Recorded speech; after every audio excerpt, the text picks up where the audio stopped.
Immanuel Kant nació el 22 de abril de 1724 en Königsberg, Prusia, hoy conocida como Kaliningrado, que queda en Rusia, y murió el 12 de febrero de 1804 en Königsberg. Vivió bajo una fuerte disciplina religiosa, la cual le sirvió en sus estudios en la Universidad de Königsberg, donde encontró su pasión por la filosofía, la matemática y las ciencias. Entre sus escritos más destacados se encuentra la Crítica a la razón pura, calificada generalmente como punto de inflexión en la historia de la filosofía. Sus otras obras principales son la Crítica a la razón práctica, centrada en la ética, la Crítica del juicio, en la que investiga acerca de la estética y la teología, y la Metafísica de las costumbres, que tienen dos partes, una centrada en la ética, la doctrina de la virtud, y la otra centrada en el ius, la doctrina del derecho. También adelantó importantes trabajos en los campos de la ciencia, derecho, moral, la religión y la historia, creyendo haber logrado inclusive un compromiso entre el empirismo y el racionalismo. Pensamiento. El pensamiento de Immanuel Kant fue una síntesis de las tres principales corrientes filosóficas que han existido en la Edad Moderna: el racionalismo, el empirismo y la ilustración. Su pensamiento se fundamentaba en tres preguntas básicas: ¿qué debo hacer?, ¿qué puedo saber?, y ¿qué me está permitido esperar? A la primera pregunta le daba una respuesta moral, a la segunda una crítica de la razón con respecto al conocimiento humano, y la tercera la respondía con aspectos religiosos. Crítica a la razón pura. Kant se propuso establecer el valor y los límites del conocimiento verdadero y universal del conocimiento científico. Dicen que el conocimiento científico se halla integrado por juicios sintéticos a priori, en cuanto a priori son necesarios y universales. Esos juicios son posibles en las matemáticas y la física porque tienen una materia y una forma. Tanto la material como la forma constituyen una parte del objeto, el objeto conocido o fenómeno. Hay en el objeto otra parte, lo en sí, sin forma, que es inteligible y se llama número. En la parte llamada estética trascendental, demuestra que la matemática es posible como ciencia porque sus juicios tienen una materia y dos formas a priori de la sensibilidad llamadas intuiciones puras. En la parte llamada analítica trascendental se establece la validez científica de la física mediante la materia sensible, el fenómeno. En la parte llamada dialéctica trascendental concluye que no es posible la metafísica como ciencia porque las formas a priori de la razón o ideas. Criticismo. Immanuel Kant llegó a adoptar la posición crítica después de haber pasado por el dogmatismo y por el escepticismo. Estas dos posiciones, según él, son exclusivistas.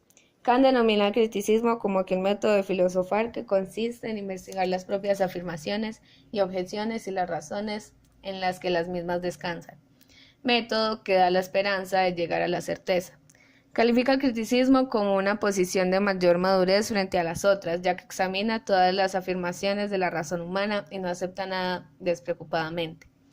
El criticismo pregunta siempre por los motivos y pide cuentas a la razón humana.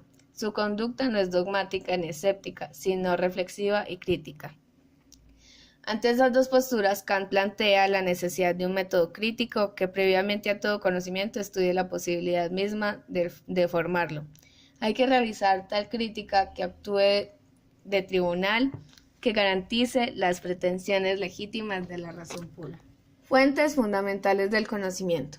La doctrina kantiana del conocimiento se basa en la distinción fundamental entre dos facultades o fuentes del conocer, la sensibilidad y el entendimiento. Se tienen características distintas y opuestamente entre sí. La sensibilidad es pasiva, se limita a recibir impresiones.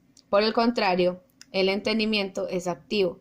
Tal actividad consiste en que el entendimiento produce de forma espontánea ciertos conceptos sin derivarlos de la experiencia.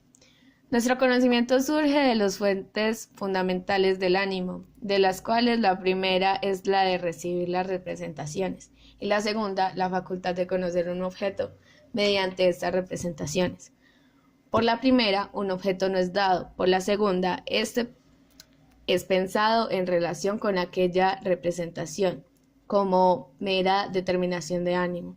Intuición y conceptos constituyen, por tanto, los elementos de todo nuestro conocimiento, de modo que ni los conceptos ni la intuición, que de alguna manera les corresponden, ni tampoco la intuición sin conceptos, pueden producir un conocimiento. La ética kantiana es una teoría ética deontológica formulada por el filósofo Immanuel Kant, desarrollada como producto del racionalismo ilustrado. Está basada en la postura de que la única cosa intrínsecamente buena es buena voluntad.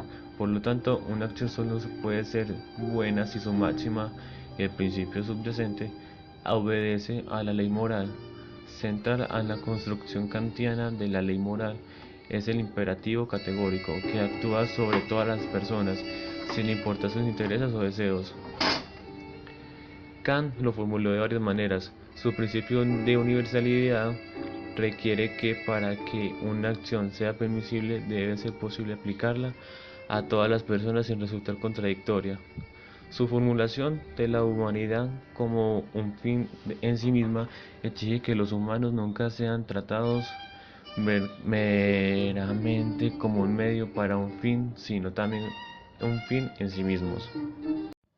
Obligaciones que la conciencia nos impone en relación con nuestros deberes. Estos deberes se caracterizan por no ser impuestos por ningún poder exterior a nosotros, sino que su mandato proviene de nuestra propia razón.